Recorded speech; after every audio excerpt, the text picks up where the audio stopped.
बाबा साहब अम्बेडकर ने कहा, ये बताओ यदि पति मर जाता है तो क्या पत्नी ने कहा है कि तुम मर जाओ?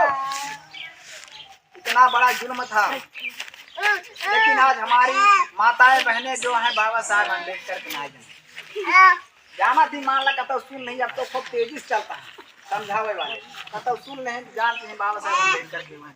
लेकिन इसी चीज को हमें अब शुद्धिकरण आपको बता दूं, शुद्धिकरण क्या था साथियों?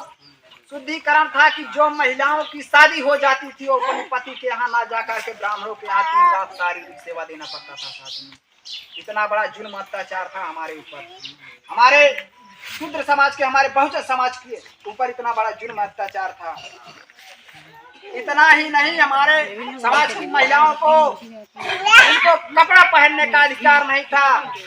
टीपू सुल्तान यहाँ का शासक बना, उसने कहा इन महिलाओं के ऊपर जो अत्याचार जुल्म हो रहा है इसे खत्म करना पड़ेगा।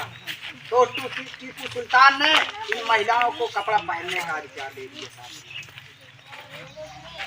इतना जुल्म था हमारी समाज की महिलाओं के ऊपर।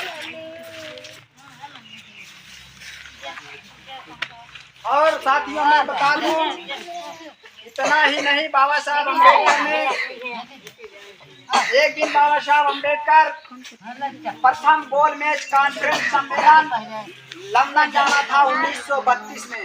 1932 में प्रथम गोल मेज सम्मेलन में जाना था लंदन बाबा साहब अम्बेडकर को। उसी दिन उनका एक लड़का खत्म हो गया था। बाबा साहब अम्बेडकर के पास खत जाता है, बाबा साहब अम्बेडकर आते हैं, आए देखे पत्नी बेटे की लाश को लेकर पड़ी है। उसके लिए कफन नहीं था मेरे लोगों, लेकिन बाबा साहब अम्बेडकर ने लाश छोड़कर जाने लगे।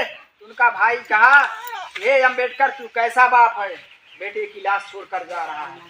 बाबा साहब अम्बेडकर ने कहा, आज हमारा एक बेटा मरा है, यदि मैं प्रथम गोलमेज सम्मेलन में लंदन नहीं पहुंचा तो आने वाले समय हमारे लाखों करोड़ों बेटे मारे जाएंगे जिसका कोई इलाज करने वाला नहीं होगा। मांगू ना मैं भीख ना उद्धार मांगने आया हूँ, कि मांगू ना मैं भीख ना उद्धार मांगने आया हूँ, इन दीनहीन मजलूमों का अधिकार मांगने आया हूँ।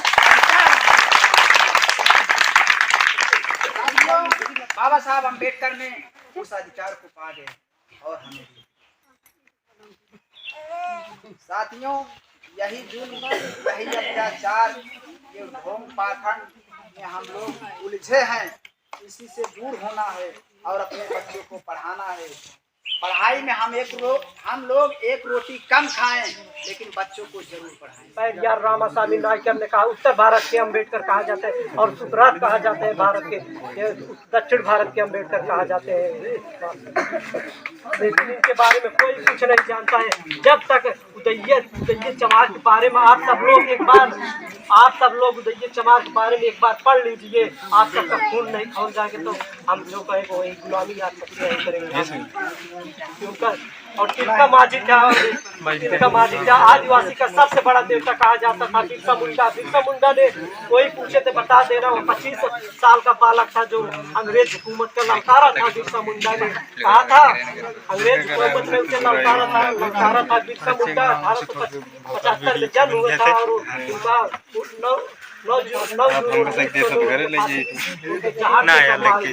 उनके साथे वाले ने जैसे हमारे इसमें से कोई धोखाबाजी कर जाए तो हटा देगा, आगे चल के मिल जाएगा। साथियों आखिरी लाइन बोलूंगा, उसके बाद अपनी वाणी को विराम दूंगा कि संविधान की हर कलम ने दुश्मन का रास्ता रोका है, जो करता है मनमानी तो इसी कलम ने टोका है। अरे कर बदलोगे एक भी आगे देश को धोखा है, संभल जाओ है मेरे नादानो अभी ये आखिरी मौका है।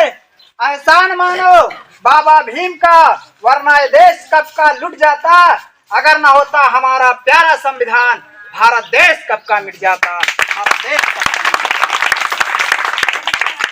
साथियों इसी पर मैं अपनी वाणी को विराम दूंगा। क्रांतिकारी जय भीम, नमो।